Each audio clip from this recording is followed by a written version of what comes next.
In the quiet shadows of our elegant home, I discovered the cruelest betrayal. My beautiful wife, once the center of my world, lay entangled with another man. I felt my heart shatter, rage consuming me. Every kiss she shared with him was a dagger to my soul, every whisper a death sentence. I couldn't breathe, couldn't think. Only the need for revenge kept me standing. This isn't just a story of infidelity. It's a tale of raw, unforgiving vengeance. They thought they could break me. They were wrong. People often ask me when I first noticed there were problems in my marriage. Honestly, it's hard to say. In the end, the issues were clear, but I should have seen the signs much earlier.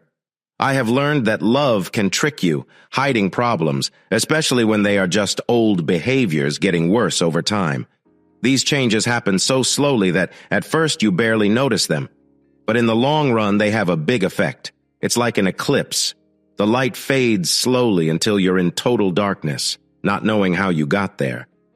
Kathy was always a bit moody since the day we met, and in some ways, that made me like her more. The times she was cold and distant were rare, and this made her joyful moments shine even brighter. My mom had been like that, and my dad seemed happy. So when I thought about getting married, I felt sure I could handle it, believing that life would be all right overall. We met in college when we were juniors, working at a bookstore near campus. I saw her as a deeper version of the girl next door, quiet and a bit sad, which made her seem complicated and a little lost. Her sadness made me want to help her. We talked at work for weeks before we started dating. Then, things got more serious. One night, while I was trying to comfort her during a fit of tears, she hugged me tightly, called me her hero, and asked me to promise I would never leave her. That moment made me want to be her protector, and we became a close couple, for better or worse. 2 years after we graduated, we got married.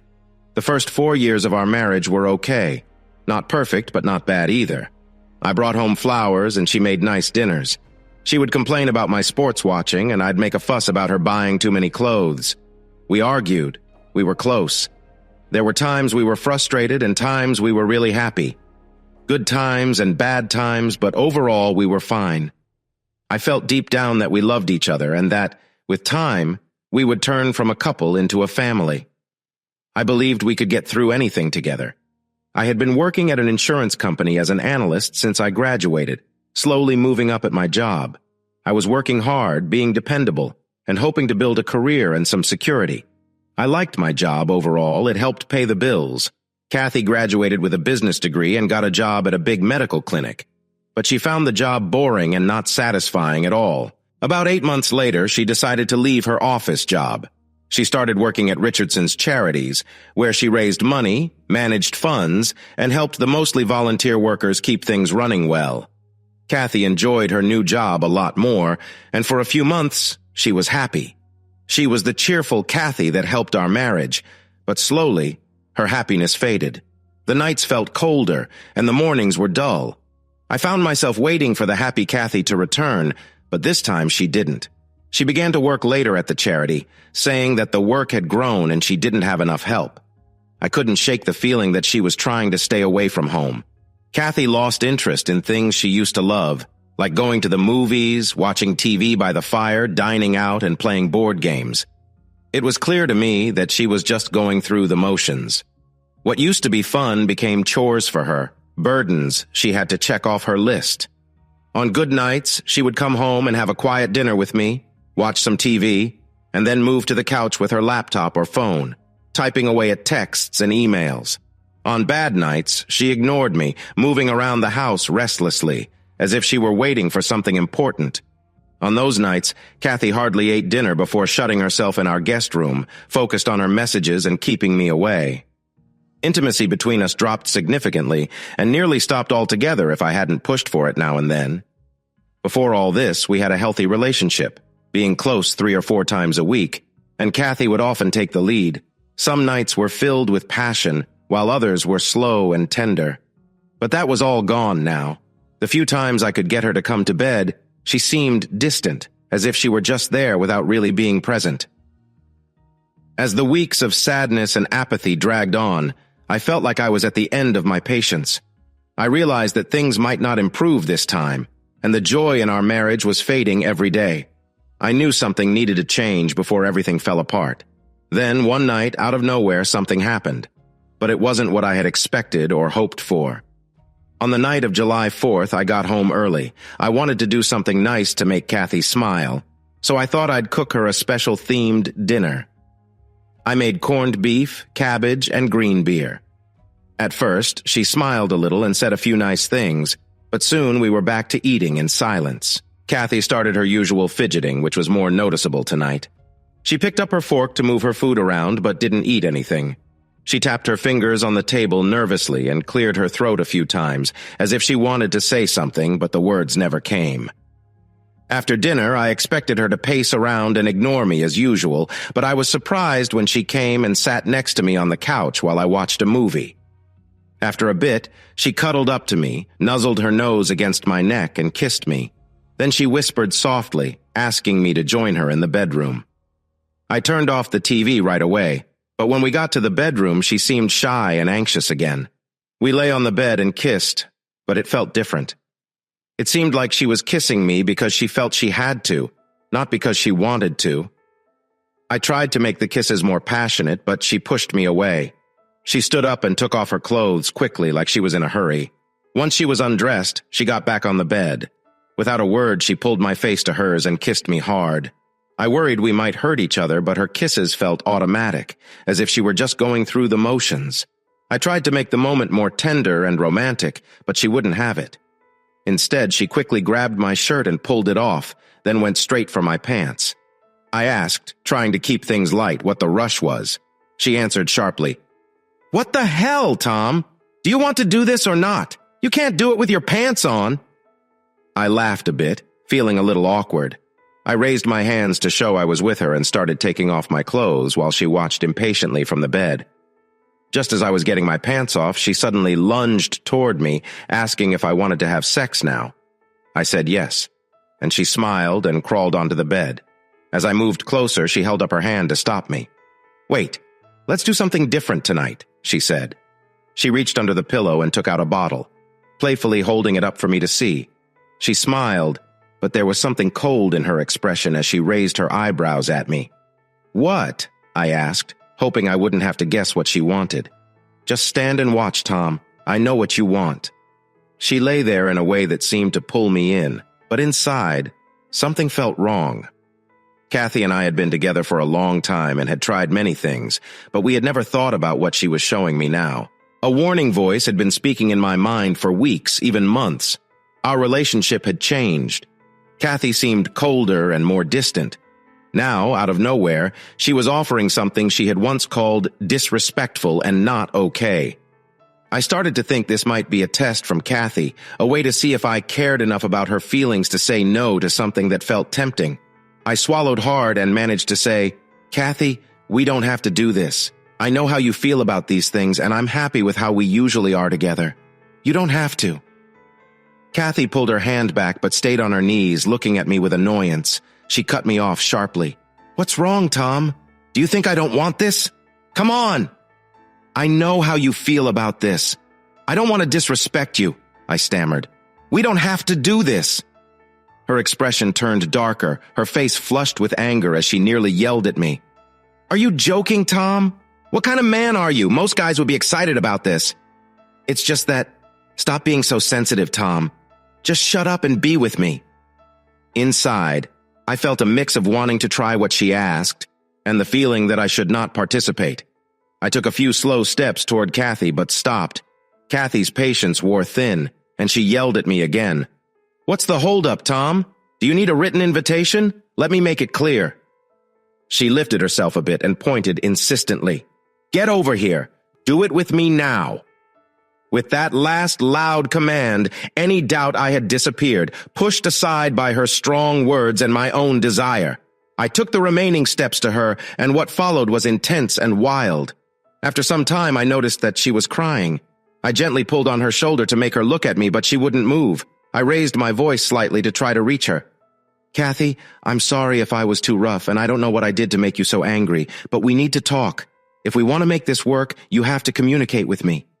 She snorted in response, paused for a moment, and then said with a bitter tone, "Tom, maybe you should clean yourself up.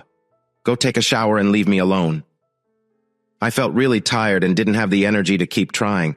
I thought about being sarcastic and firing back, but instead I just sighed, got off the bed, and took a long hot shower. When I finished, I slowly opened the bedroom door. Kathy was still lying on her side, still naked, staring into space. She had stopped crying, but her eyes were red.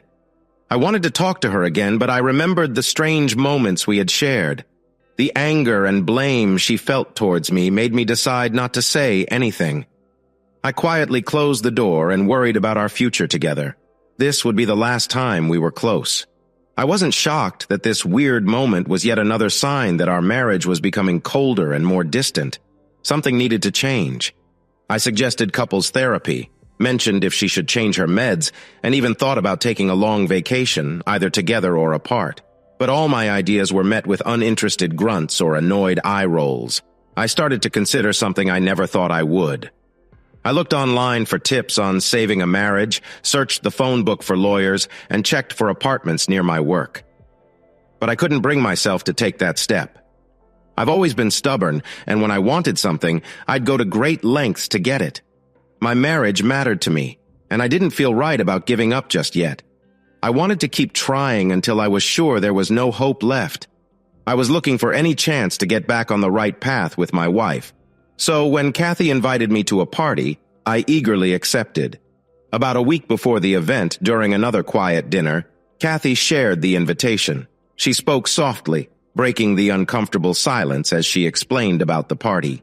She called it the kind of event I really disliked, a big party filled with boring talks, fancy drinks, and people in suits and evening dresses. Most of them were from a charity I didn't know much about and probably wouldn't care for either. But then she told me I had to go. She said I would make her look bad if I didn't come. Between her blunt talk about the event and her insistence that I should be there, I couldn't tell if she genuinely wanted my company. Still, even though the party didn't seem fun, it shone like a small light in the dark cloud hanging over my marriage, so I quickly agreed to join her. Her reaction was hard to understand. On the surface, she seemed happy that I was going. She said it would be better with me there. But her smile didn't quite match her words.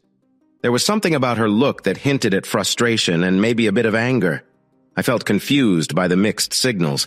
If I didn't go, she might resent me for not being on her side, which would lead to more anger and silence. If I did go, I might accidentally embarrass myself and add more stress to our already fragile relationship.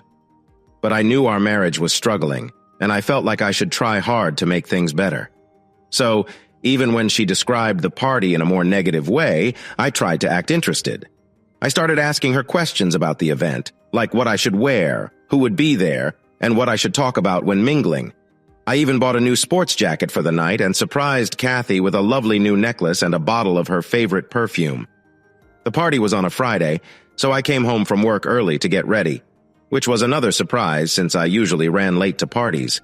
When I got back, I saw her sitting on the edge of our bed with her favorite black dress pulled up as she put on her pantyhose. She was already wearing the necklace and the perfume. Her hair looked stylish and her makeup was perfect. She looked stunning, so I whistled quietly and told her she would be the star of the party. She smiled a little and finished putting on her pantyhose before saying, "Thanks, Tom." After a moment, she looked more serious.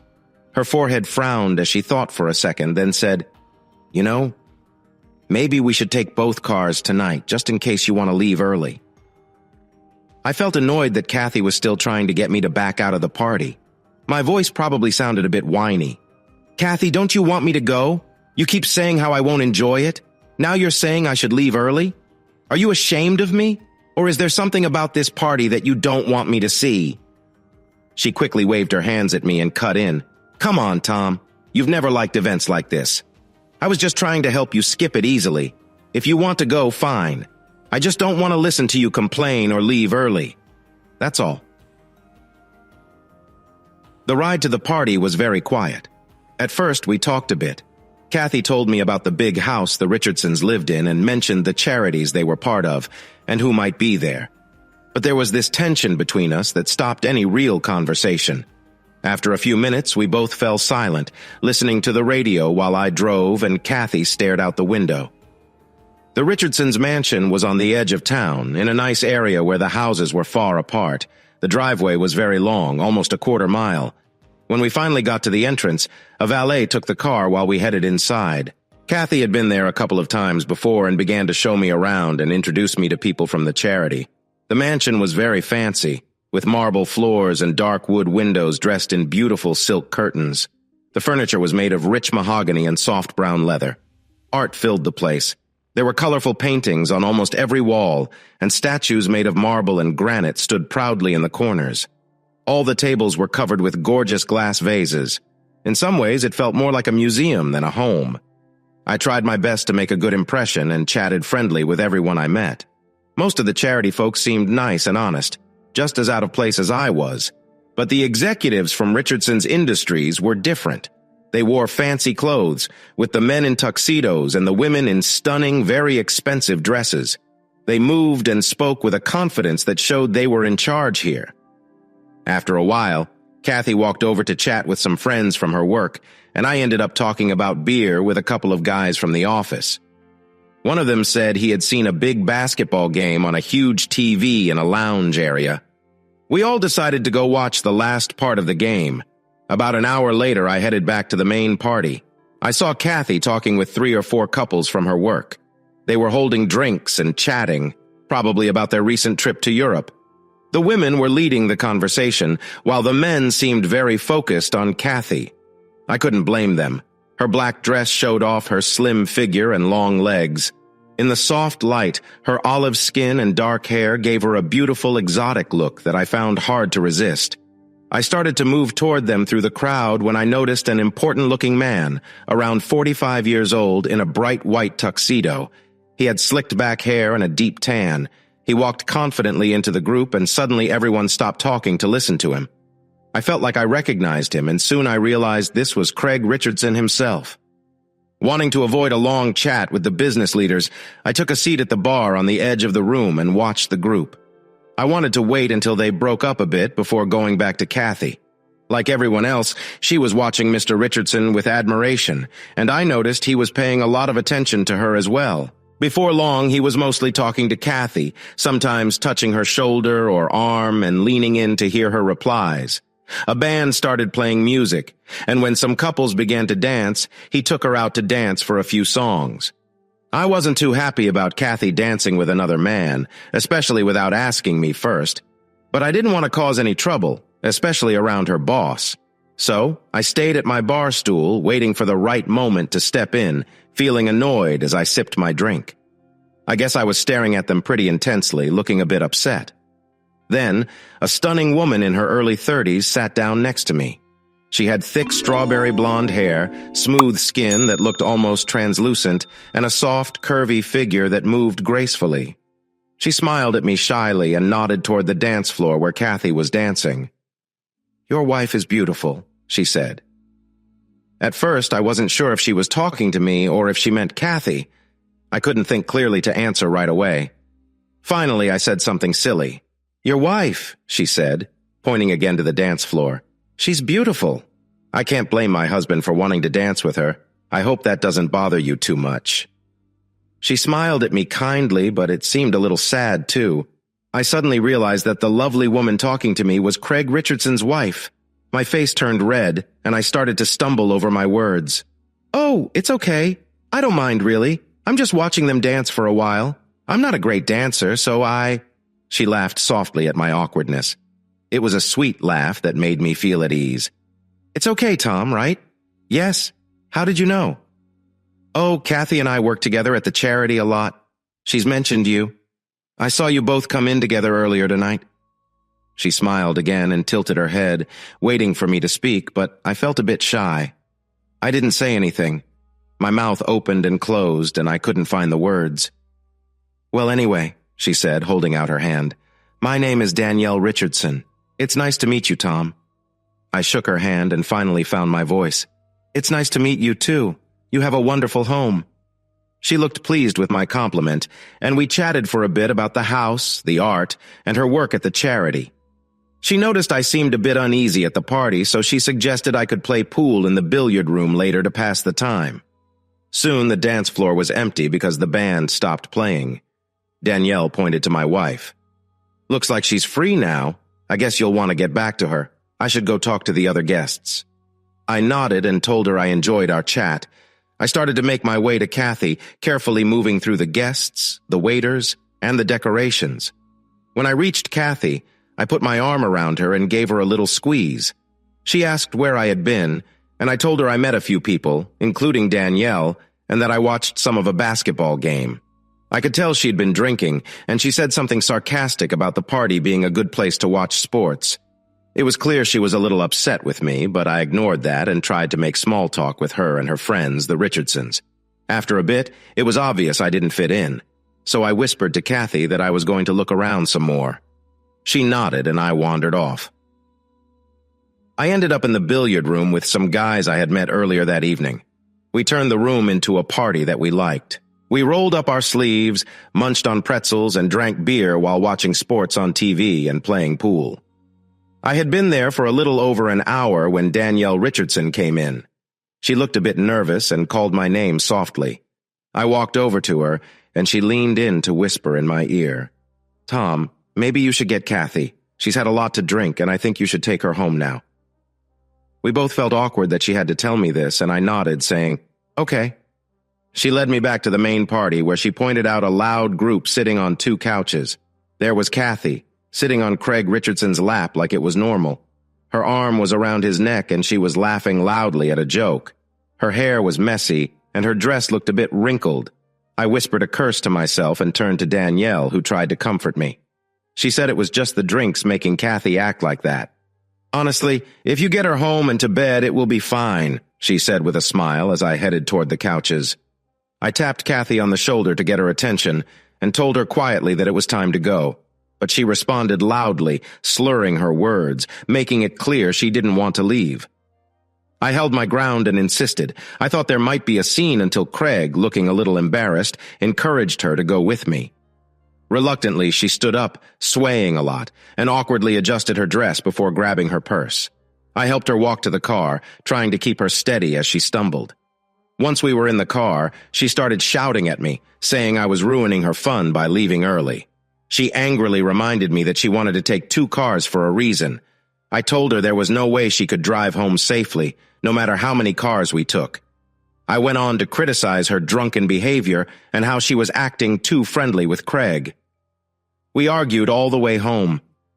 When we pulled into the driveway, Kathy got out of the car before I stopped the engine. She slammed the door and stormed inside. After parking the car and grabbing a quick drink of water in the kitchen, I went to our room. I found her already in bed, still dressed. She had her arms crossed and was glaring at the wall, clearly upset. I tried to start a conversation to ease the tension, but she turned away and wouldn't talk. There was a cold silence between us, so I decided to sleep on the couch that night. The cold silence between us changed quickly the next morning. Kathy woke me up by pouring ice water on my face and shouting at me very fast about how much she hated my actions. After I dried my face, I raised my voice too. I joked that the ice water was the nicest thing she had done for me in weeks. I suggested that if she liked her friends from the charity more, she should spend time with them instead. She gave a smug smile, picked up a suitcase, and showed it to me like it was a big surprise. Then she turned around sharply and left the room. I saw her left hand making a gesture over her shoulder as she slammed the door. A few moments later, I heard her car drive away.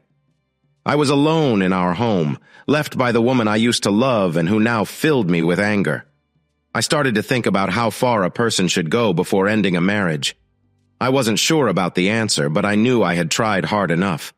In the past, I would have felt nervous, waiting for her to text or call, wanting to apologize and fix things. I would have worried where she went, hoping she was safe, wishing she would come back soon. But now I felt tired and didn't care much anymore. I went on with my daily life, going to work, watching TV, and reading books. But that changed when I started calling lawyers.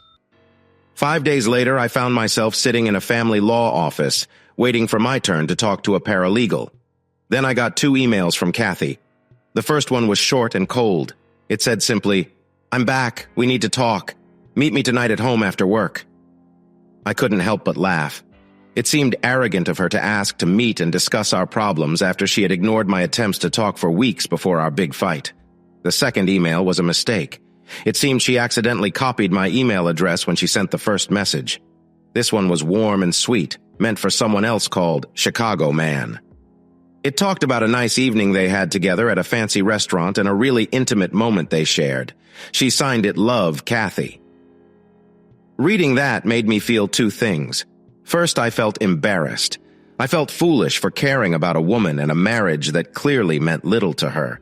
I felt stupid for not understanding the truth about my relationship with Kathy. There was a picture I had avoided thinking about while our relationship fell apart. It showed a wife who had turned her back on her promise to be with someone else. Along with that image, I felt a fire of anger inside me. It was so strong that I could hardly breathe. My jaw was tight, and my head felt like it would explode. I was still thinking about that first note asking for a meeting. At first, I thought I would just ignore her and get a divorce. I planned to serve her the papers and talk about our marriage later, but now I could see the real issues we had and the depth of her betrayal. I wanted to talk to her. I wanted to confront her. I wanted her to admit what she had done and explain how she thought it was okay to betray me. I don't think I made much sense to the helper at the lawyer's office. I filled out forms and answered questions like a robot. My mind was too busy with the shock of Kathy's cheating and my need to confront her to really listen to what the helper was saying. I just signed where I was told and answered questions in the simplest way. I called my work. I said I had a family emergency and went home right after I met with the helper. I was ready for a fight. But when I got home, I found a note on the door saying Kathy had to go back to her charity work and our talk would be delayed. I was so frustrated that I shouted, opened the door, and walked into the kitchen, rubbing my head with both hands.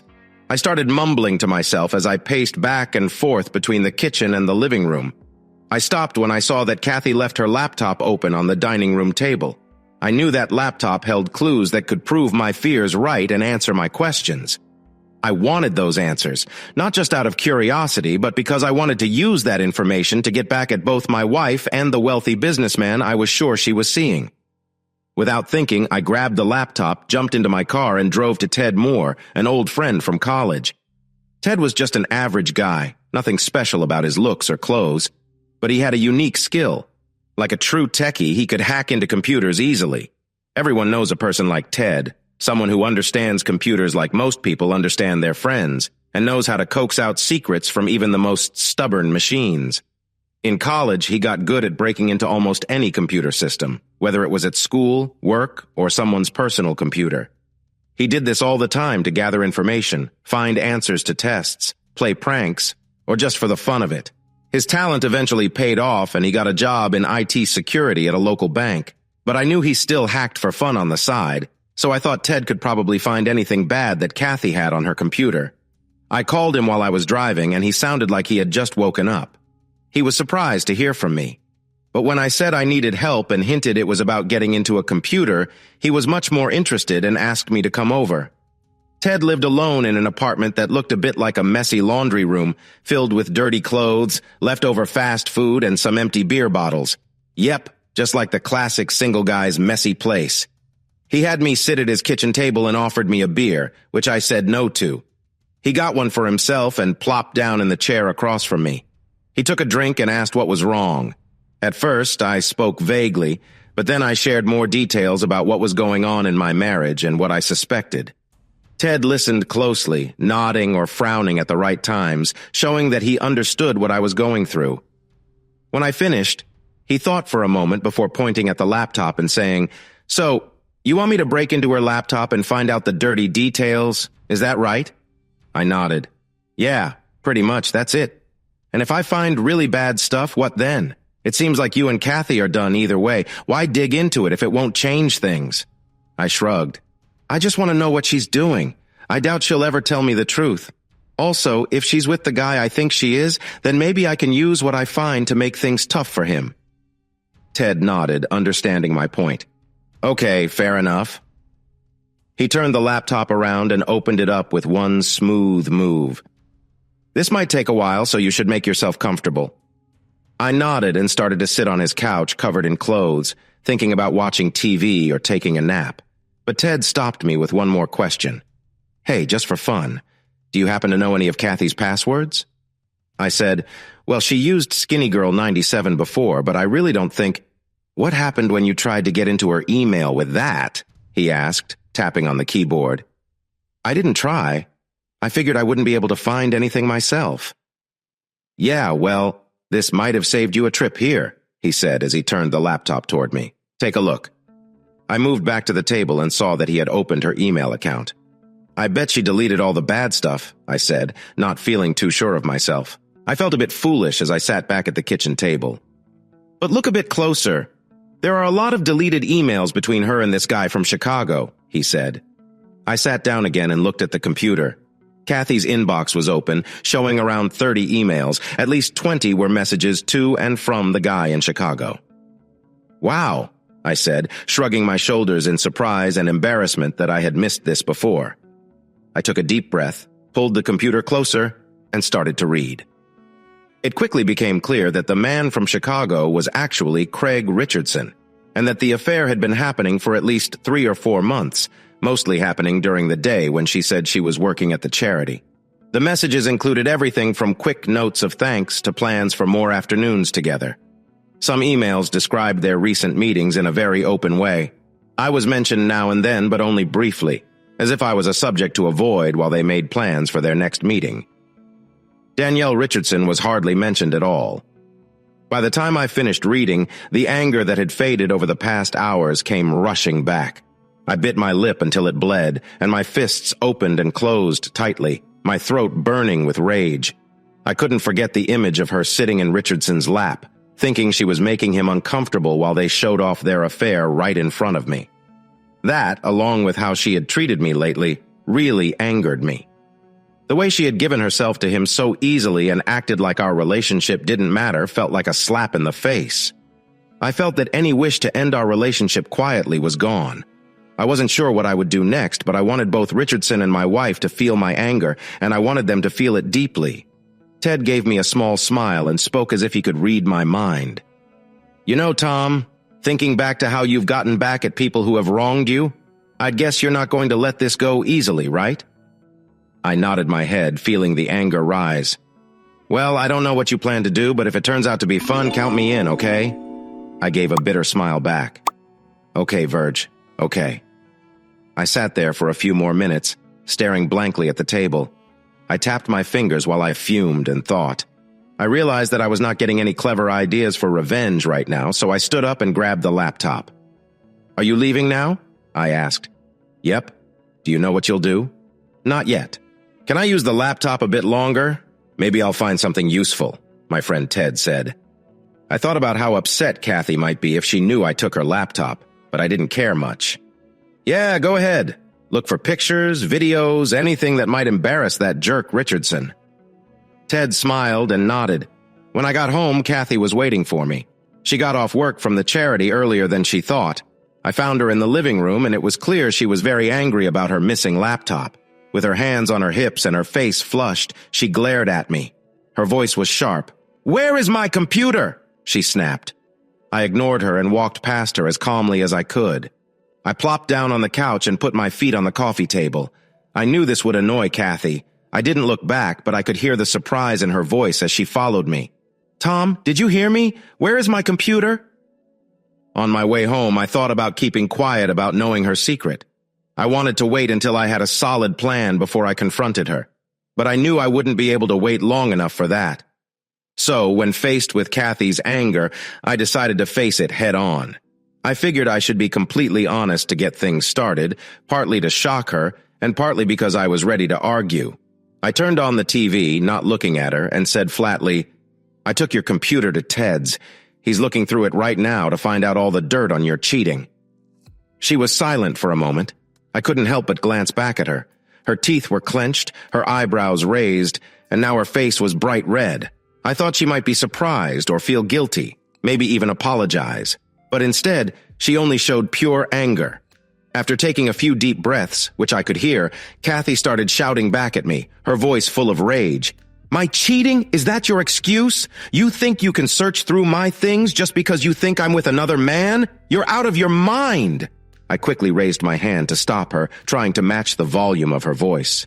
Save it, Kathy, just save it. I know everything. The signs were clear. The mean comments, the cold treatment, the weak excuses. You're cheating. And we both know it. So please don't deny it. Ted has been filling me in on all the ugly details. She stood there for a moment, her hands clenching and unclenching into tight fists. Her face showed a mix of anger and frustration, her breath coming in heavy puffs. I thought she might explode. I kept quiet, trying to look calm and uninterested, even though I was really hurting inside. Finally, she turned sharply and walked towards our bedroom, stomping hard enough that I could feel the ground shake. She looked back and shouted, "I don't have to listen to this nonsense." I replied as casually as I could, "Well then, go ahead and leave." For the next 15 or 20 minutes, she was busy packing. She loudly opened closets and drawers, pulled down a bag from the shelf, and gathered her things from the bathroom. When she finished, she returned, dragging a suitcase with squeaky wheels behind her.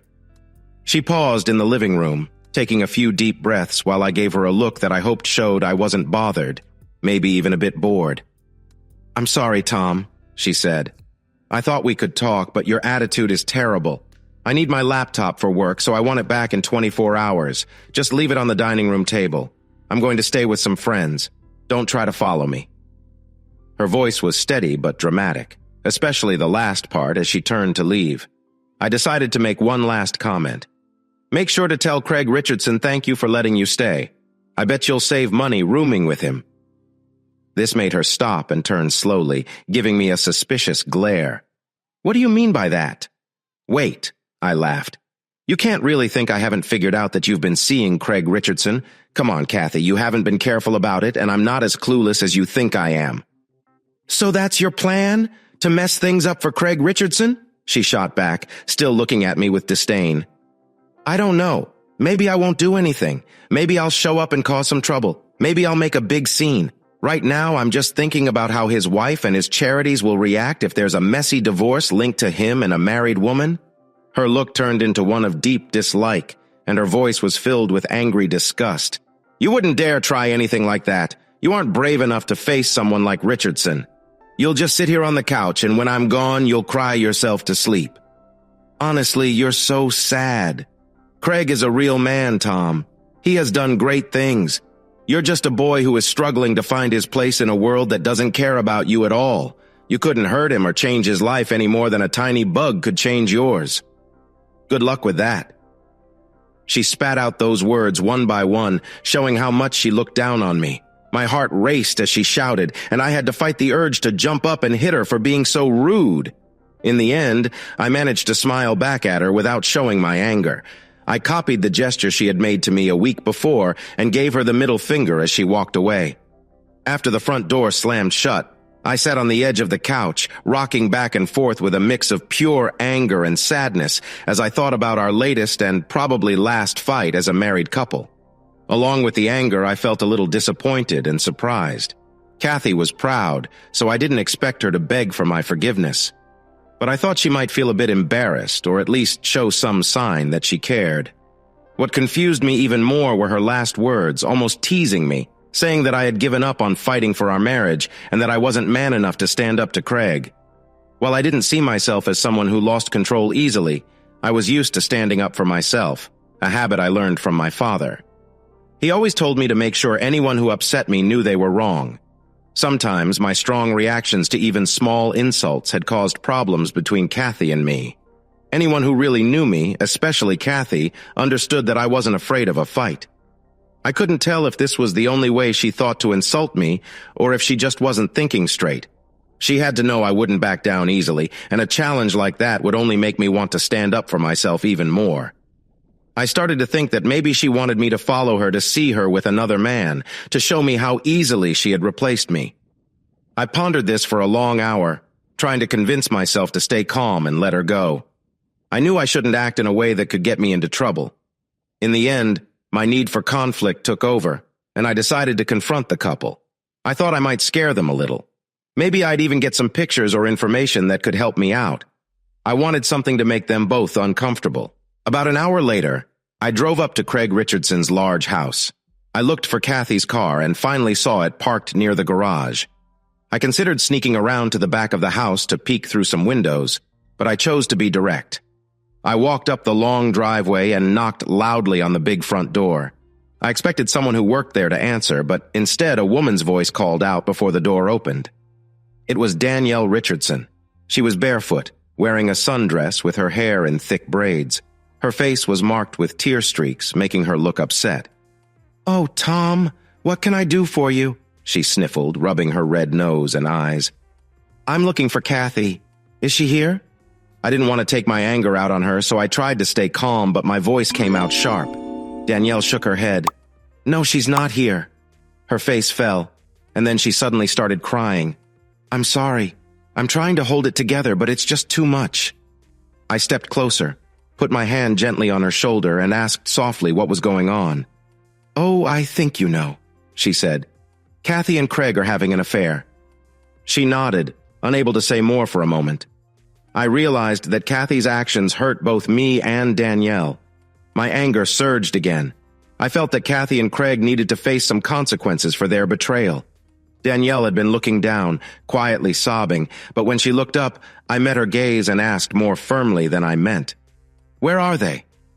She frowned and covered her mouth for a moment, then gave me an answer between breaths. "I think they went to Green Valley Hill. They left an hour ago in his car. Green Valley Hill is a getaway for us, sort of a lakeside retreat." "How do I find it?" I asked. "That's all I need to know." Danielle shook her head slowly. "I don't know, Tom. Maybe you shouldn't go there. You seem really angry." "I won't be violent, Danielle. I just want to talk to them." The truth was, I wasn't sure if I'd stay calm, but I wanted more than just a talk. I wanted pictures and videos to expose Kathy and Craig for what they had done. I wanted to get back at someone, and I wanted to do it quickly. I held out my hands in a friendly way and waited for her to answer me. She wiped her nose a few times and then looked me in the eye. She said it was about an hour's drive north of where we were. She stretched her hand out and asked to see my phone. I handed it over so she could add the address to my GPS. 45 minutes later, I was driving carefully on a narrow private road surrounded by tall oak and maple trees. The sun was setting, and in the fading light, I could just see the outline of a huge log cabin about half a mile away. I decided to keep my plan a surprise. I parked my car off the road and walked toward the cabin through the trees. The forest opened up to a wide lawn in front of the cabin. I paused when I saw some movement by a low wall about 30 feet from the house. I could just make out a big man crouching there, trying to hide from the driveway. I guessed he was some sort of security, waiting for me. Staying in the woods, I moved around the lawn toward the lake behind the house. As quietly as I could, I approached a porch that looked out over the lake. I climbed the steps and opened an unlocked screen door. Inside was a huge living room, decorated in a fancy way that only someone like Craig Richardson could afford. The floor was shiny red oak, covered with thick rugs. The furniture was soft leather, and the walls were filled with Western art, animal trophies, and little wooden carvings. A large, unlit stone fireplace took up a big part of the room. There were 2 stairways on either side that led up to a walkway with several doors. I stood there for a moment, unsure of what to do next, until I heard some sounds from above me. I held my breath. I could faintly hear voices coming from one of the rooms upstairs. I moved quietly up the stairs. I could also hear soft classical music and smell incense in the air. When I reached the door, I realized I wasn't hearing a calm conversation, but rather an intense and excited exchange, mainly from a woman's voice. I recognized Kathy's voice clearly, and the way she was speaking made me clench my teeth in anger. She was saying things I did not want to hear, and I could feel my frustration rising. "I love how you make me feel." As I drove to Green Valley Hill, I came up with a plan.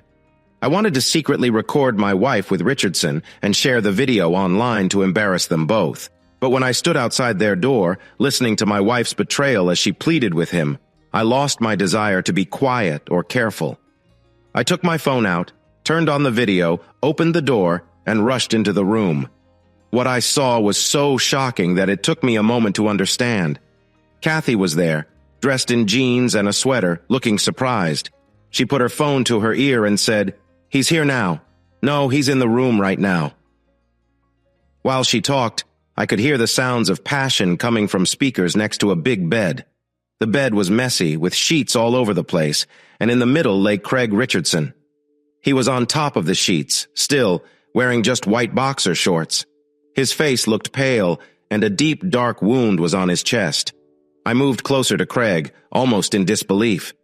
My wife was talking on the phone in a calm voice while a dead man lay in the room. It was too strange to take in. I looked closer at his gray face and the wound, hoping to see any sign of life. But it was clear that he was dead. The picture of death. I turned back to my wife, who kept talking on the phone.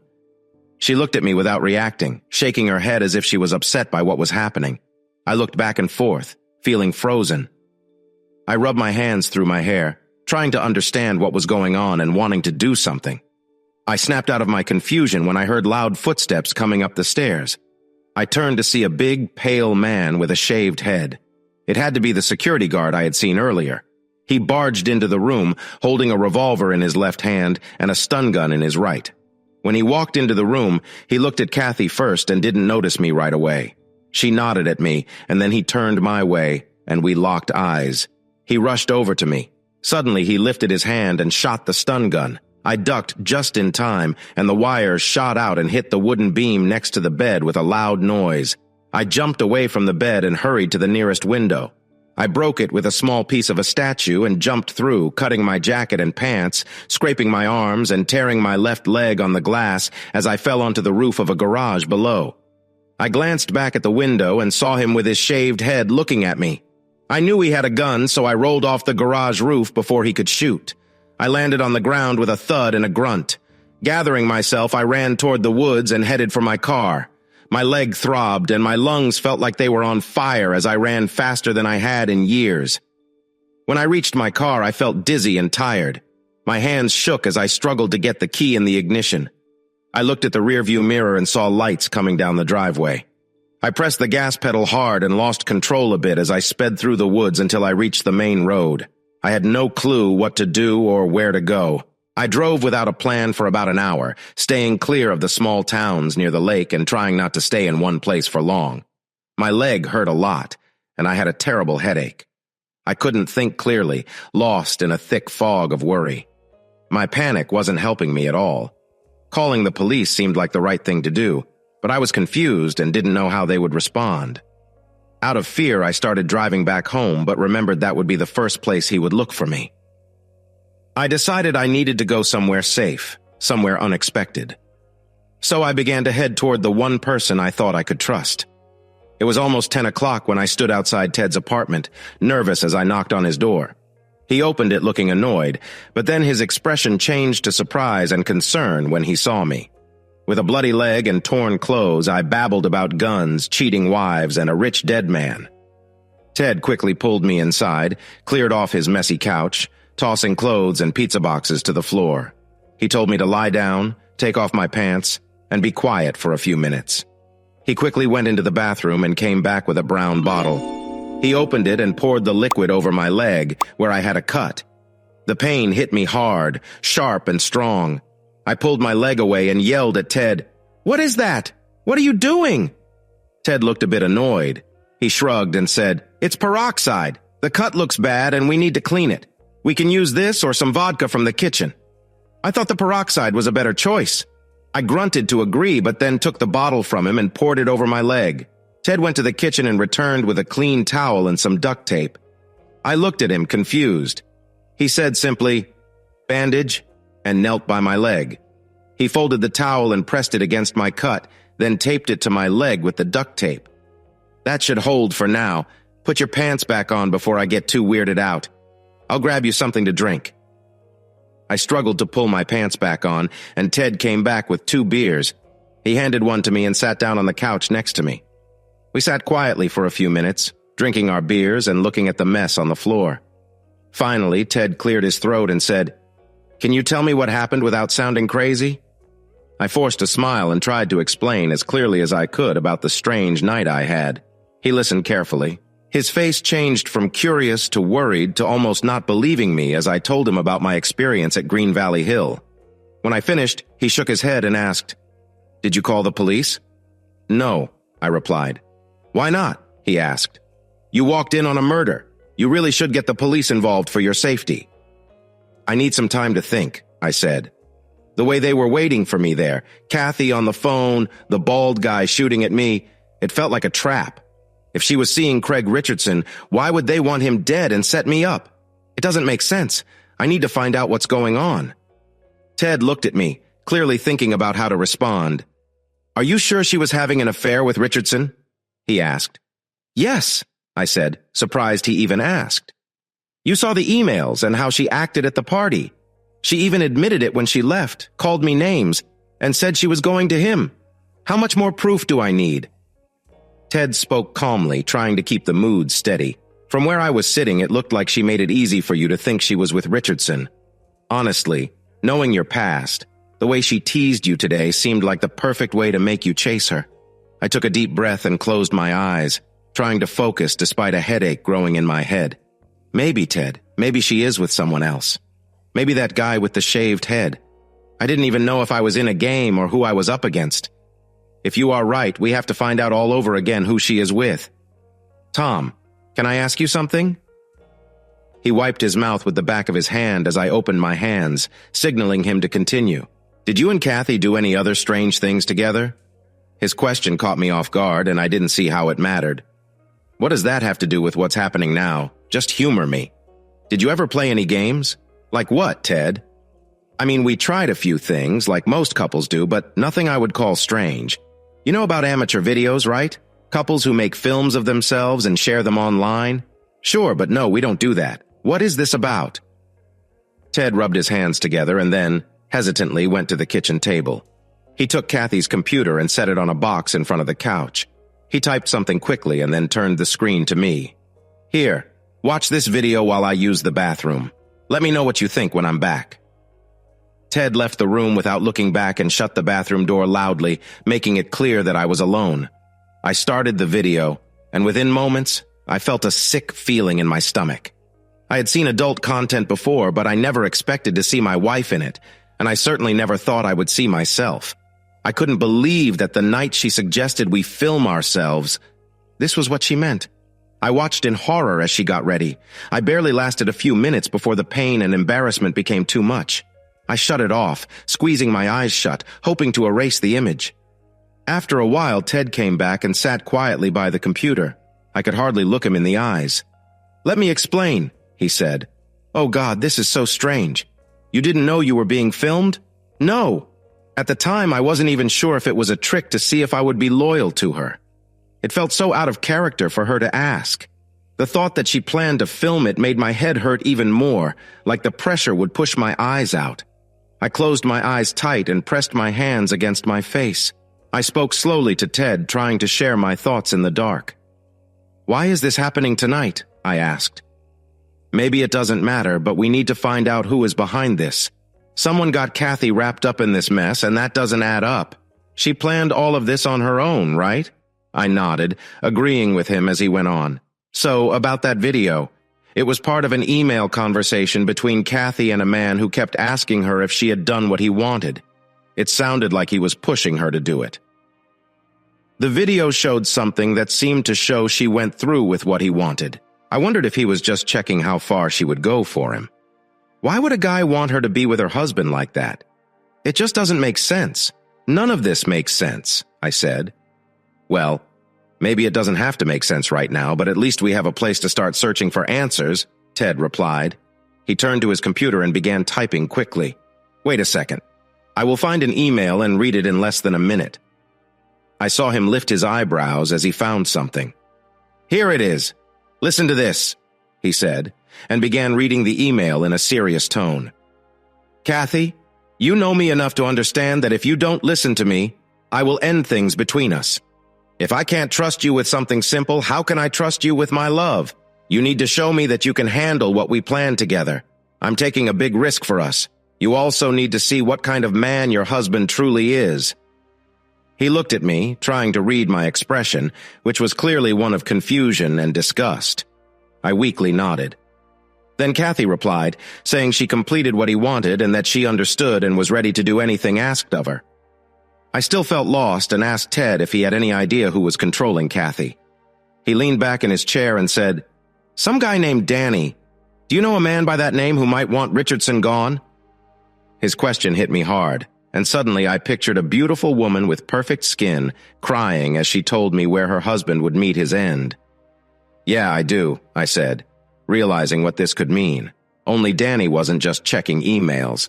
It felt like I was in the middle of an intervention where the people involved didn't care about me. They were trying to show me that I was a clueless jerk and that everyone disliked me. They never talked directly about the plan to hurt Craig Richardson, but they hinted at it now and then. They spoke about me in not-so-nice ways, calling me things like the oaf and the prick. The last name made it clear to Ted and me that I was supposed to take the blame for the plan. We both thought it was time to call the police. "Should we call?" Ted asked. "No, I want to leave this place. Let's just go to the station and bring the laptop. I don't want anyone getting confused," I said. "Let's take your car. I don't feel like driving right now," I added. I picked up the laptop and walked slowly to the door, limping a bit. Ted grabbed his keys and we left the apartment. We turned down a small hallway to take the stairs down to the parking lot. As I passed a small nook with some apartment doors, I heard a shuffling sound, followed by a distinct click. I turned and saw a man with a shaved head pointing a gun right at me. "Don't move, jerk! Don't even twitch! If you or your friend moves, I'll shoot you," he said, his voice deep and rough, with a hint of an East Coast accent. Behind me, I could hear Ted starting to breathe quickly, mumbling, "Oh God, oh no!" The man with the shaved head smiled, a grim look on his face.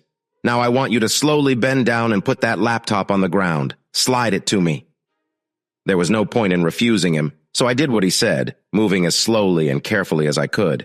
He didn't take the laptop right away. Instead, he nudged it with his foot against the wall. "Okay, now I want your car keys." I figured I'd try to buy some time and started shaking my head as if to show that I didn't have them with me. The man's nostrils flared, and he spoke tightly through gritted teeth. "Give them to me now. If you don't, I'll either shoot you right here, or I'll search you, find them, and then shoot you anyway." I nodded and shrugged, showing I wouldn't fight back. Slowly, I took the keys out of my pocket and dangled them in front of him, using 2 fingers. Just as he reached for them, I tossed them over his head to distract him. I quickly jumped over the railing into the alley below, and pain shot through my ankle and legs, which were already hurt. I landed hard, but didn't stop to think about the pain. I staggered to the edge of the building, turned the corner, and stumbled down an alley that was partly blocked by a big, shiny black limousine. The engine was still running, and one of the passenger doors was open. Leaning against the trunk of the car was Danielle Richardson. She looked small and unimportant, wearing her hair in French braids and dressed in a sundress. In her right hand, she held a baton. Her face showed surprise and frustration. Danielle stepped toward me and raised the baton like a sword.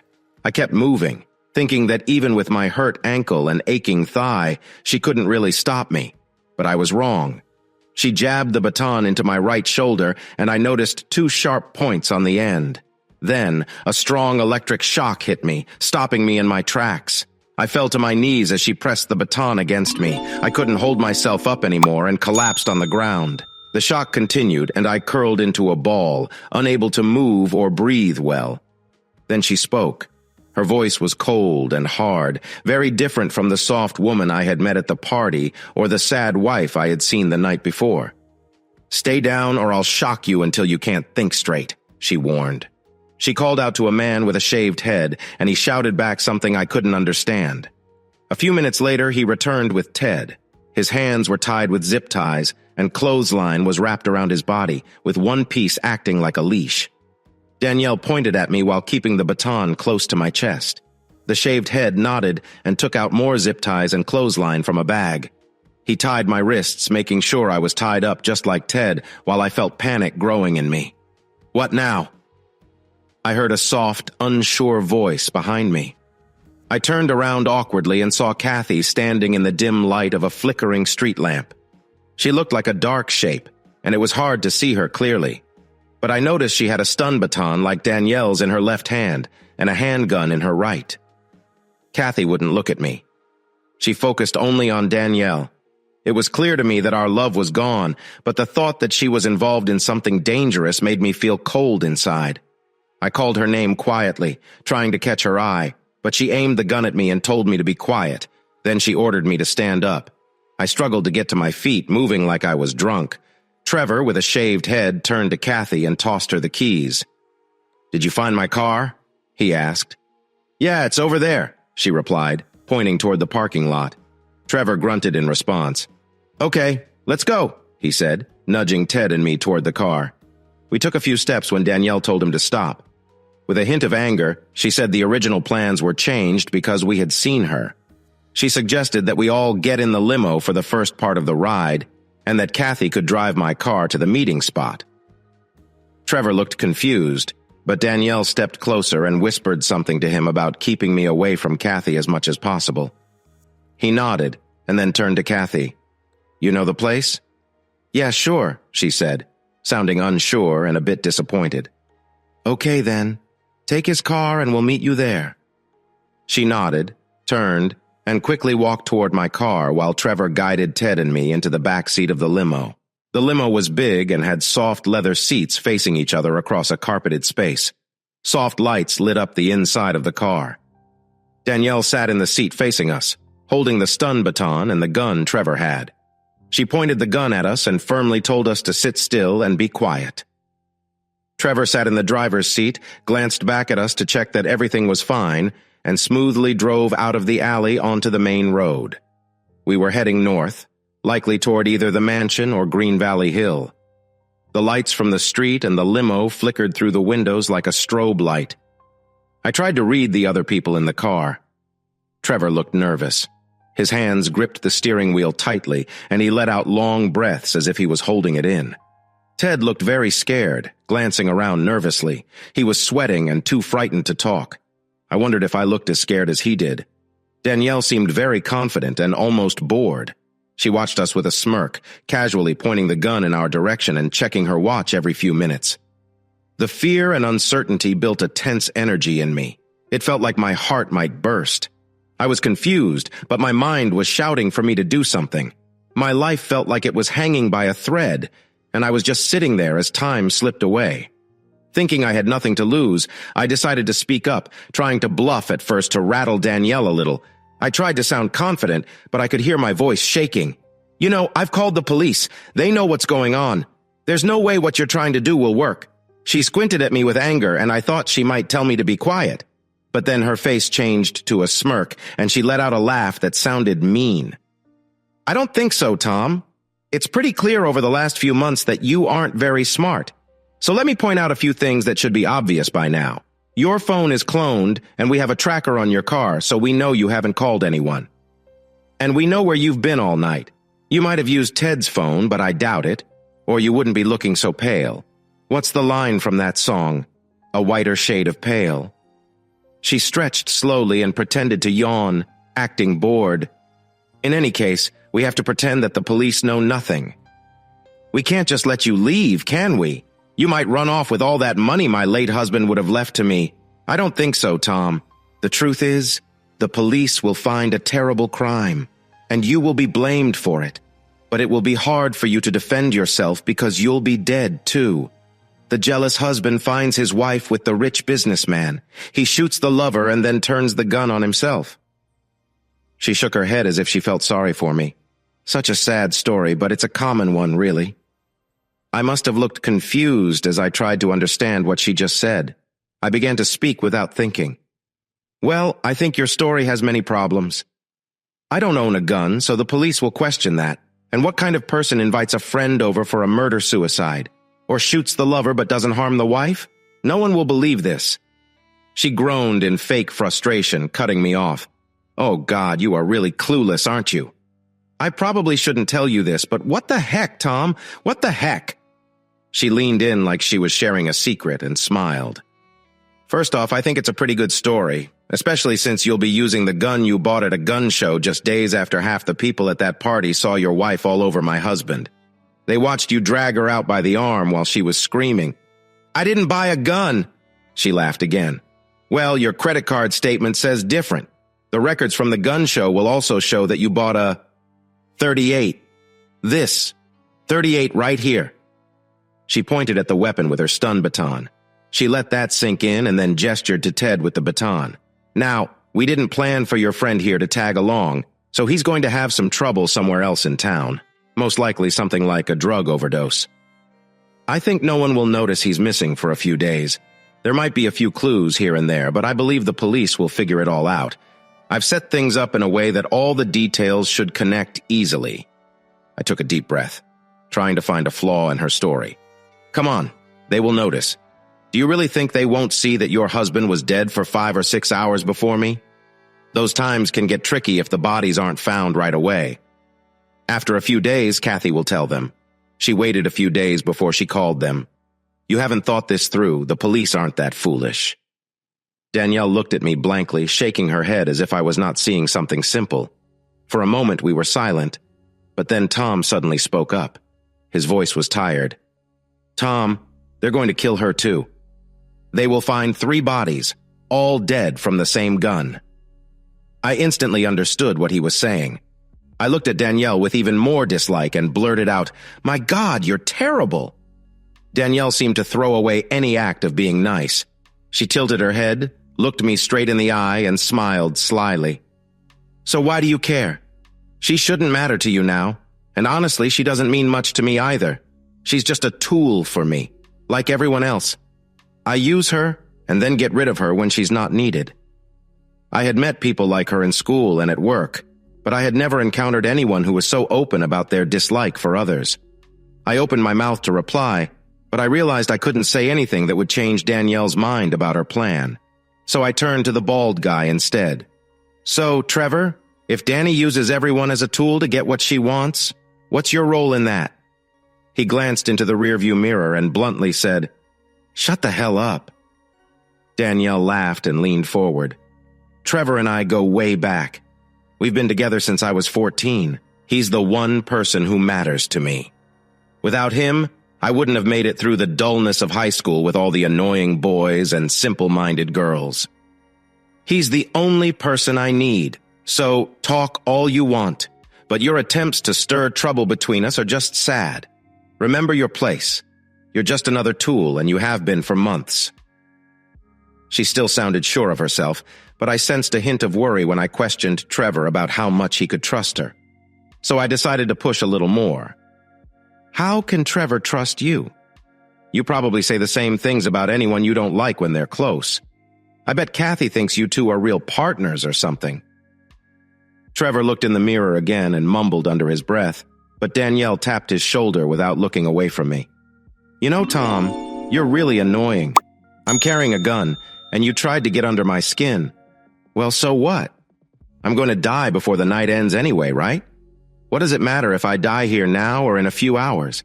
I guess it matters to you because you wouldn't want to shoot me here. I leaned toward her slowly, trying to reach her with my tied hands. What is really stopping me? The gun pointed at me. Danielle quickly grabbed something from the floor and pulled out a long black stick. Move an inch closer and I'll use this on you, she said calmly. Then, she casually touched the stick against Ted's leg just above his shoe. Ted reacted dramatically like a soldier having a painful moment. His fists tightened, his back arched, and he looked like he was in terrible pain. After she pulled back the taser, Ted dropped onto the seat, out cold, but still breathing heavily. Do you want another shock? I was speechless for a moment, watching my friend shake. I tried not to look too scared. Why did you shock him? Do you like me better? I asked. No, but I don't want to clean up if you lose control. It would make things messier for us. I raised my eyebrows at her arrogance. You know you'll mess this up. This is going to smell rotten. The police will investigate closely. I bet your bald boyfriend has a record even if you don't. With all this cash involved, they'll be all over it. For the first time, I saw a hint of worry on Danielle's face, but it quickly turned to anger. She leaned closer with the baton ready, and I braced for another shock, but then she pulled back and laughed. Don't think so much, Tom. You're not good at it. We don't have any records they can find. Besides, why would anyone suspect us when the real killer is obvious? It will look like the usual case to the police, I'm sure of that. You think you can pretend to be the sad widow? I can pull it off. You know I'm a great actress and people believe me because I'm what they want. I scoffed, trying to show how much I disdained her. Wow, what a big ego. It's not bragging if it's true, Tom, she replied. She said my name like it was something disgusting, like a bug in her mouth. Take your sweet little wife, for example. She changed so quickly. One minute she was the caring wife, and the next she was part of a plan to get rid of my husband, a plan that meant you would take the blame. Sure, she felt guilty sometimes and even thought about backing out once. But then I gave her a choice she couldn't ignore. She came back to me, begging for another chance and promising she would do anything to be with me again. Danielle leaned closer, her eyes locked with mine, demanding my attention, a nasty grin on her face. And do you know what I did, Tom? I made her show her love for me by doing something truly awful. It was something so terrible for her that it took all her strength to get through it. I stared at her, trying to understand what she was saying. Why don't you get it, Tom? I made her sleep with you, and I made her force you to do it too. Isn't it humiliating to know that sleeping with you was a sort of punishment, a terrible thing for her to do to prove her love to me? She paused to smirk, letting out a little arrogant laugh, and then she continued. Do you know what I did? I convinced her it was an attack. I twisted her mind to think that since she didn't want it and hated it, you must have forced it on her, even though it was her idea to begin with. Crazy, right? In the end, she wasn't just in love with me. She ended up hating you. She hated you enough to turn you in, just like I wanted. I clenched my teeth, waiting for a wave of angry humiliation before I answered her, trying to stay cool so she wouldn't enjoy it too much. You don't have as much power as you think. You can't control me. Oh, you're so wrong. I could have gone straight for you, seduced you, and made you do terrible things for me. But that could get messy. It's hard to keep men quiet when they brag to their friends, and I might have had trouble if people found out I was with you. You're crazy if you think you could make me follow your orders. What? You don't think I could make you do what I want after we were together? You're underestimating your own feelings, and you're overestimating your own dignity. No, I really don't think you could get me in bed. She laughed. Oh, come on. With the way you looked at me at the party or even earlier today when I was being my charming self, you wanted to put your arms around me. After that, it would be easy for someone like me to get a man in bed. What makes you think you could resist? I let her question hang in the air for a moment before I answered, trying to stay calm even though my heart was racing. I have a rule I really stick to about relationships. Just one rule. Don't make me laugh. For me, rules about staying loyal are like small bumps on the road. But it's not just about loyalty. I paused to make her think, and she looked at me with curious eyes, waiting for me to go on. It's just that I only sleep with people who are human, and you don't really fit that. Her eyes widened in shock, then narrowed into angry slits as she reached for her taser again. I decided to laugh, trying to keep my cool. What's happening to the Queen? Her face turned hard with anger and disgust, and she started to shout words that felt sharp. I'm losing control? She said, pointing the taser at me. Remember, Tom, I've been in charge from the start. It took longer than I thought because you're much slower than I expected. How could you not realize your wife was with Craig after that party? Any real man would have started looking into that. But not you. You just kept trying to save your marriage. She laughed again, a cruel sound that felt like nails on a chalkboard. So, we had to go further. We had to make you find the proof on her computer to get you to wake up. But once you figured it out, you were just as easy as we thought. You took the bait and charged out like a bull. In the end, you made it way too simple. I tried to keep a smirk on my face while she ranted. I may have taken the bait, but I can't imagine this.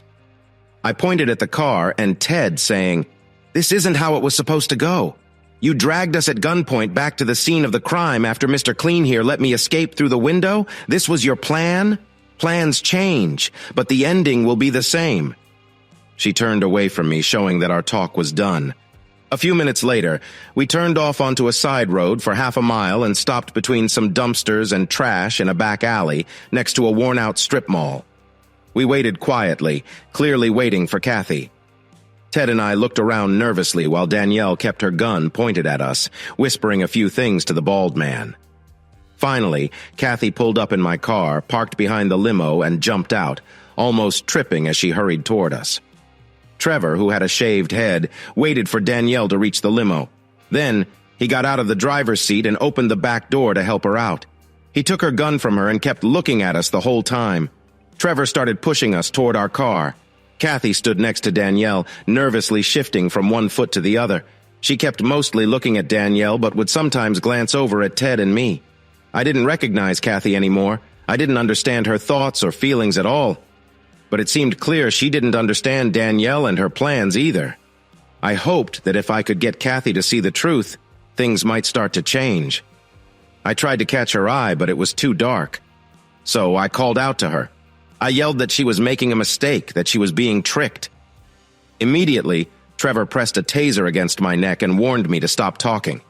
He pushed Ted into the front passenger seat of my car and shoved me into the back seat, making me slide over to the driver's side. He climbed in after me and spoke in a low, threatening voice. He held the gun on me and the taser against the back of Ted's neck. "Okay, boys, here's how it's going to be on the way to Green Valley Hill. If either of you makes any sound, I mean any sound, Ted will get a shock. A second sound gets a second shock even stronger. If you try to stop me, I will shock him badly. Got it?" We nodded quietly, understanding. Danielle led Kathy to my side of the car and knocked on my window. Trevor leaned across me to roll it down. She whispered something about keeping me in line and then stepped back, hinting for him to keep the window open as she gave me a smirk. Danielle turned to Kathy, placing her hands gently on her shoulders, getting her full attention. She began speaking softly, her voice calm and sweet. I could hear her saying how much she loved Kathy, how much she wanted to be with her, and that their time together was almost here. She added that I was the only thing in her way, and that Kathy shouldn't listen to anything her jealous husband said. All this was just one-sided lies. Kathy nodded, almost like a child wanting to please a loving parent. Then, Danielle gently placed both hands on Kathy's face and slowly leaned in to kiss her. Kathy accepted by closing her eyes. She looked noticeably shaken, and her knees wobbled a bit, making her seem shorter than Danielle, even though they were about the same height. The kiss became stronger and longer. When it stopped, Kathy was out of breath, like she had run a tough race. Danielle turned to me with a smirk, clearly showing that the kiss was mostly for show, meant to remind me of how my wife had given in to her. Kathy kept looking at Danielle with love, waiting for something. I felt angry and frustrated, so I turned my head away. A few minutes later, we drove silently toward Green Valley Hill. Kathy was driving while Trevor kept a gun on me and a taser near Ted's neck. The only sounds were the quiet hum of passing cars. We sat in deep silence, hardly daring to breathe or talk. I guess the drive to Green Valley Hill would take about an hour. Sometimes that felt like a long time, but now, knowing my life might end in an hour, every minute felt like seconds. It was like I had fallen off a cliff, and the ground was rushing up to meet me. I should have been thinking of a way to escape, any way to survive this. But my mind raced with worry.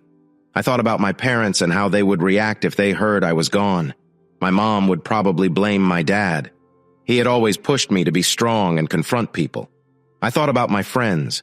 I had let work and being married pull me away from spending time with them. Then I thought about my job, my hobbies, the sports I loved, and the music that made me happy.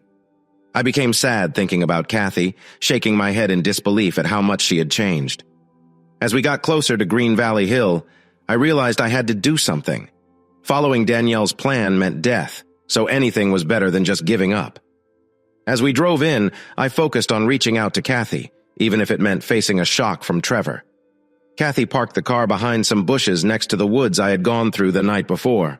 Trevor jumped out and started shouting orders, pulling open the doors and pushing Ted and me out of the car. He tied a rope around my wrists and gave the other end to Kathy, who slipped it over her left hand while also holding a baton. He grumbled quietly and then went back to the car, searching the back seat until he found another rope. He walked over to Ted and told him to put his hands up so he could tie him up too, but Ted just stood there, looked at me, then back at Trevor. Suddenly, without any warning, he ran into the woods. Trevor swore loudly and chased after him, his feet pounding on the gravel path as he shouted for Kathy to take me to the cabin. She quickly pulled on the rope tied around my wrists and walked fast up the driveway, dragging me along like a stubborn dog on a leash. She wasn't about to take any chances. She walked carefully, always looking back at me. The gun in her other hand was aimed right at my chest. It felt powerful and scary. At that moment, Kathy seemed impossible to talk to, but at least we were alone. This was my chance to break through her strong ideas and the false world that Danielle had built with lies and false feelings. So, I started to talk slowly. At first, I tried to say simple things and watch her reaction. I wanted to find something that would work. Then I spoke faster and more desperately as time ran out. I told her the plan would never succeed and that she would end up in jail. I said if she stopped now and ran, she might have a chance to be free with Danielle. I told her she wasn't thinking straight and that someday she would wake up and regret her choices. I explained that she could never be happy in a relationship based on betrayal and lies. By the time we reached the house and stood in the big room waiting for Trevor to come back with Ted, she hadn't answered or reacted much, just giving short orders. She acted like a robot with no feelings. But when I started talking about Danielle as a person who couldn't be trusted, I saw a flicker of anger and doubt on Kathy's face. She opened her mouth as if to speak, but then closed it again. She kept the gun aimed at my chest, her eyes narrowed and her jaw tight. This was the first sign of any emotion I had seen from her, so I pushed my argument harder and louder. She's using you, Kathy. She doesn't love you. She never has. She turned you against me so I would take the fall for her plan. Suddenly, without warning, Kathy screamed, pointing the gun closer to my chest. "Shut up, Tom! Shut up! This is all for me and her. She loves me more than you ever could. She loves me!" Her voice got louder, almost breaking, revealing some doubt about what she was saying. We started shouting over one another. "She doesn't love you. She's using you." "I loved you," she yelled back. "You didn't love me. You hurt me. You hurt me, and she is saving me from you. I never hurt you. You asked me about it. I asked you back. I didn't force you to do anything. You made me look bad, just like she said you would, and now you're trying to twist the story because you're afraid." Suddenly, we stopped shouting at each other, and our breaths were deep and shaky. I was trying hard to think of something that would show Kathy the truth. I wanted her to see that I hadn't betrayed her, but that Danielle would. I felt pretty sure she would end up in trouble just like Craig and me. My mind raced through all the things I could say that might help Kathy understand, but nothing came to me. Not my claims of love, not what I talked about with Danielle. Even a simple idea wouldn't make any difference. I knew that Kathy would only see the truth about her place with Danielle and Trevor when it was too late. If nothing else, I needed to warn her that this moment would come. I took a deep breath and tried to focus on Kathy's eyes. I wanted her full attention. "Listen to me, Kathy.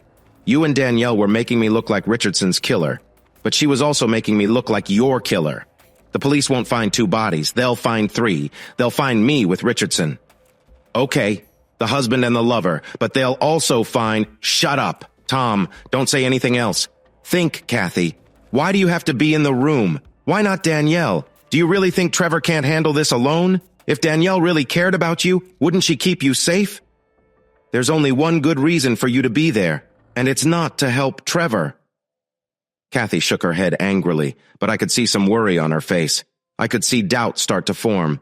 They would find you in bed with your lover and me at the foot, and we'd all be gone. All the witnesses gone. Suddenly, Kathy screamed and fired the gun into the ceiling, stopping me in my tracks. My heart raced. "If you say one more word, I swear I'll shoot you right here." She aimed the gun at me. I raised my shaking hands to show I meant no harm. I nodded slowly, hoping she would calm down and think about what I'd said. We stood there for what felt like forever, or maybe just a few minutes. It was like 2 angry statues in silence, with only our heavy breathing and my heartbeat in my ears.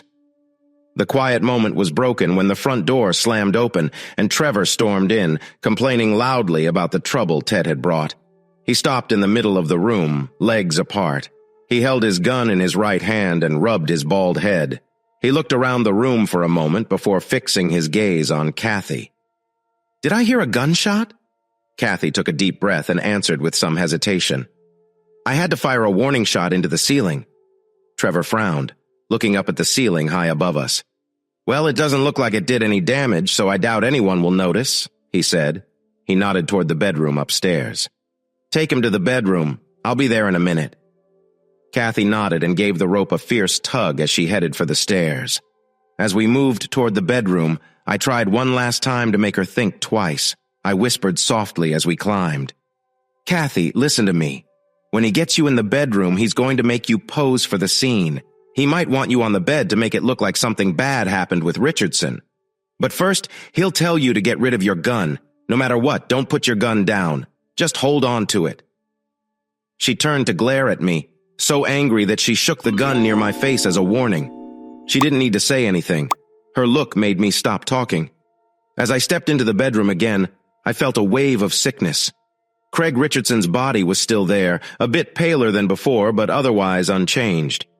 He lay back against the pillows. The broken window next to the bed was the same, but the speakers that had played fake sounds were gone.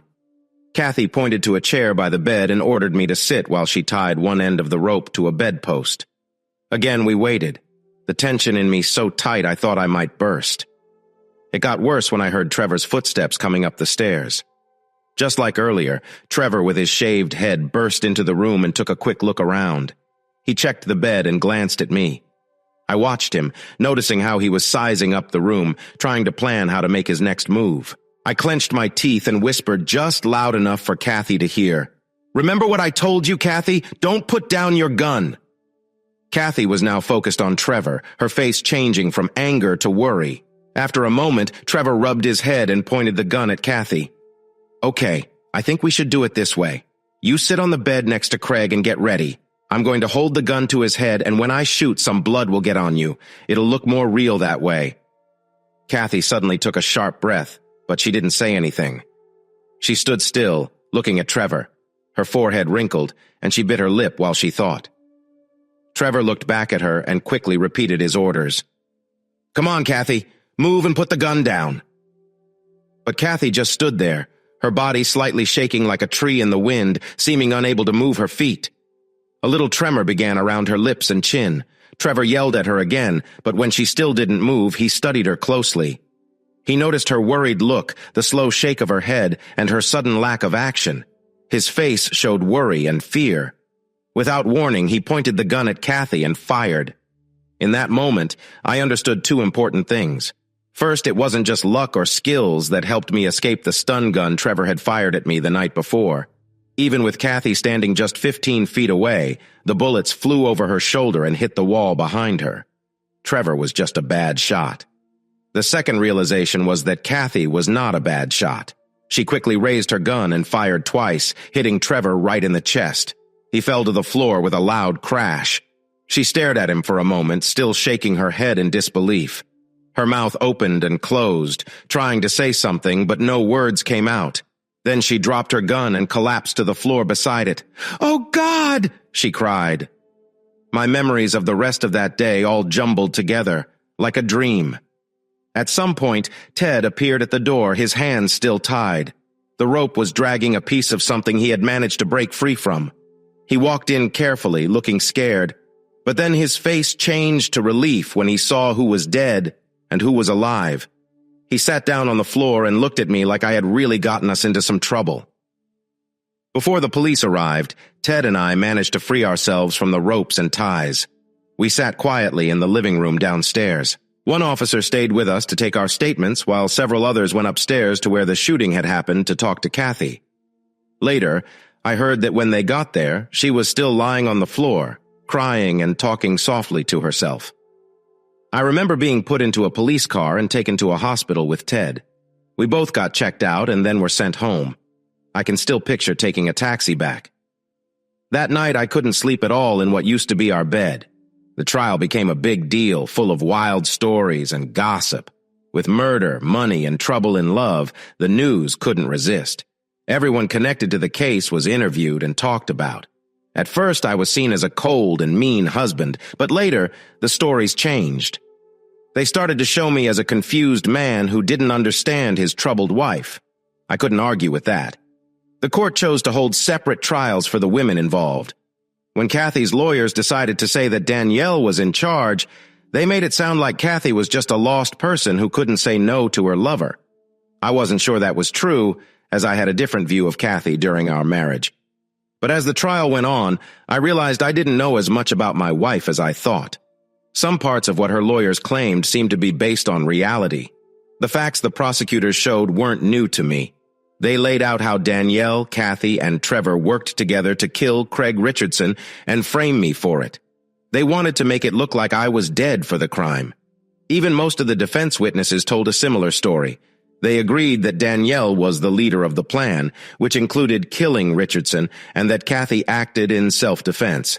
Trevor was likely the one who shot Craig, but what surprised me was the last 3 witnesses for the defense. The first was Kathy's mom. She had always looked weak, but in court, she seemed even worse than before. When she took the stand, she looked scared and hesitant, as if talking hurt her. She was so emotional that it was hard to follow what she was saying. Her voice was so soft and shaky that the lawyers had to ask her to repeat herself a lot. I thought she was there to say that Kathy was a good person caught in a bad situation.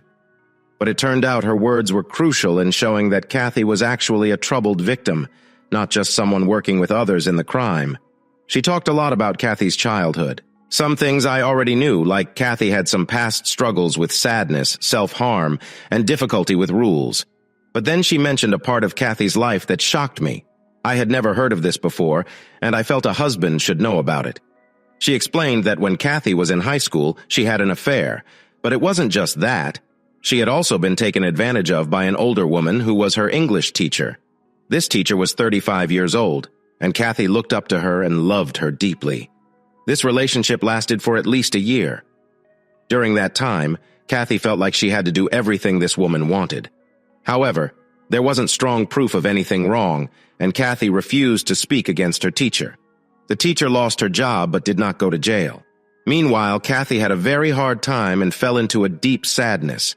She even tried to take her own life by overdosing.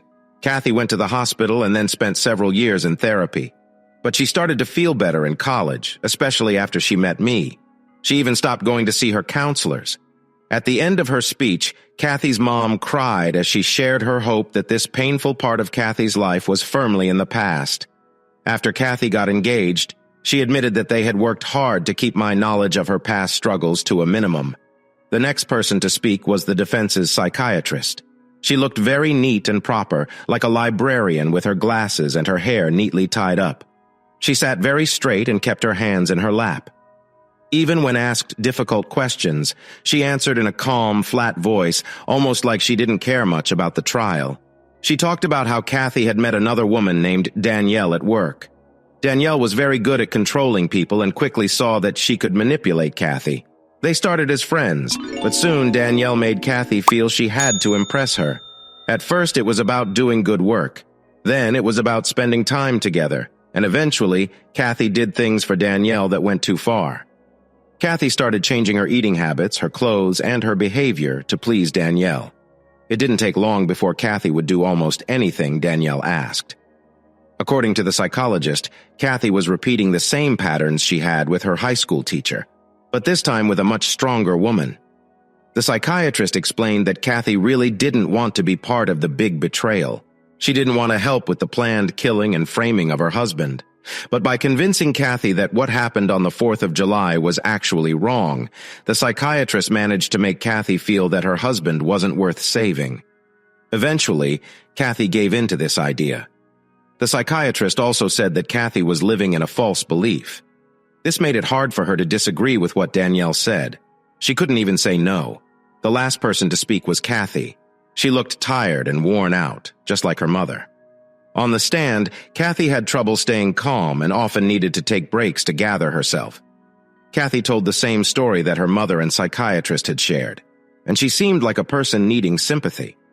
When the defense questioned her, she tried to play the victim, but the main prosecutor, a serious man with a tough voice, kept pressing her. He challenged her when she hinted that she thought she had been hurt. "Are you saying that what happened with your husband on July 4th was something you didn't want and that made you scared?" he asked. Kathy looked down and quietly said, "Yes, it was unwelcome." The prosecutor interrupted her hesitation, saying, "Miss Foster, we have a recording of that night. We can play it for the jury if you keep hesitating." "Let me ask you again more clearly. Did your husband hurt you?" he pressed. Tears started to fill Kathy's eyes as she shook her head and said, "No." "Did he emotionally harm you?" he asked again. "No," she replied. "Did he do anything to deserve being hurt by you or anyone?" Now Kathy was crying openly, shaking her head as if to block out the harsh words from the prosecutor. But he continued, making his point stronger. "Yet, Miss Foster, you want us to believe that you were ready to join a plan to have your husband killed because you thought he deserved it? The evidence says otherwise. The transcripts, the video, and all the witnesses say your husband was a loving partner. Tell us, Miss Foster, why should we believe you are anything but a heartless killer? Why should we believe that you really thought it was okay to have your husband killed?" Kathy was shaking all over. She was breathing fast, looking back and forth between the judge, the jury, and the prosecutor, who was starting his question again. "Tell us, Miss Foster, why should we think you believe that?" Suddenly, Kathy stood up partway from her seat and shouted, "Because! Because when your heart wants something to be true, even if it's awful, even if it makes no sense, your mind believes it. It has to believe it, because nothing means anything without the heart." The courtroom went quiet. The prosecutor, surprised for the first time during the trial, waited a moment before asking his last few questions. Not long after that, the prosecution finished. The jury came back a few hours later saying Kathy was guilty of planning murder and kidnapping in the second degree. The judge gave her a 10-year prison sentence, which was less than half of what Danielle ended up getting. I watched the bailiff take her out of the courtroom. She looked down, shuffling her feet, her shoulders shaking from tears. I looked closely, searching for my wife, for the woman I loved. But I couldn't see her. The truth was, if I had been paying attention, I wouldn't have found her for a long time. She was the one being taken to prison. Yet somehow I felt like I was being punished too. I loved her deeply and did my best for her and our marriage. But it wasn't enough. I wasn't enough. My mind could say it wasn't my fault, but that's not how I felt. And as Kathy said during her outburst, the heart makes the decisions. I stood in the courtroom staring blankly at the wall. I thought about my sad past and my uncertain future when I felt a hand on my shoulder. I turned to see Ted giving me a shy smile. "Hey, Tom, the nightmare is over, right? The bad people are in jail and the good ones are safe." I sniffed and shrugged my shoulders. "Yeah, I guess. I don't mean to be sad, but I feel like I've been given a prison sentence too. I see a lot of lonely nights coming." "Starting with tonight," I added. Ted shook his head strongly. No, Tom. No lonely nights for you. We're going to the nearest bar to start the therapy Dr. Ted has ordered for you." "What? You think getting drunk every night is going to help?" I said. Ted smiled wider and tilted his head. "No, that's not the plan. A bunch of drinks won't fix things. I know you need a girl. Someone you can rescue. A real princess in trouble. She should be pretty but normal, not crazy. And I'm going to help you find her."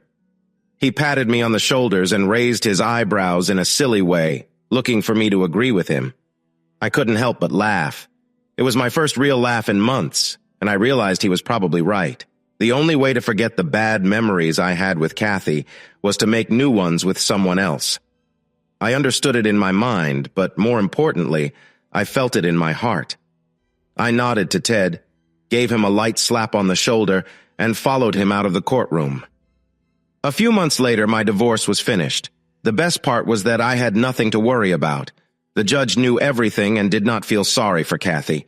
There was no alimony, no dividing things up, and I was free. I did see her after the divorce. Yes, I wanted to see her in prison. I waited for her, and after 10 minutes she arrived in an orange jumpsuit, looking much older than before. "How are you, Kathy?" I asked. She smiled and just nodded. I wanted to say goodbye. She stayed quiet, so I felt a bit awkward and stood up to leave. "I'm sorry, Tom. I didn't know it would hurt you," she said softly. "It doesn't matter anymore, Kathy. What's done is done. I just came to say goodbye. I hope when you get out, you can find a better life. Just don't hurt anyone else." She nodded in response. I knew Kathy's stay in prison would be a long one. A few months later, I learned that Danielle was also in the same prison.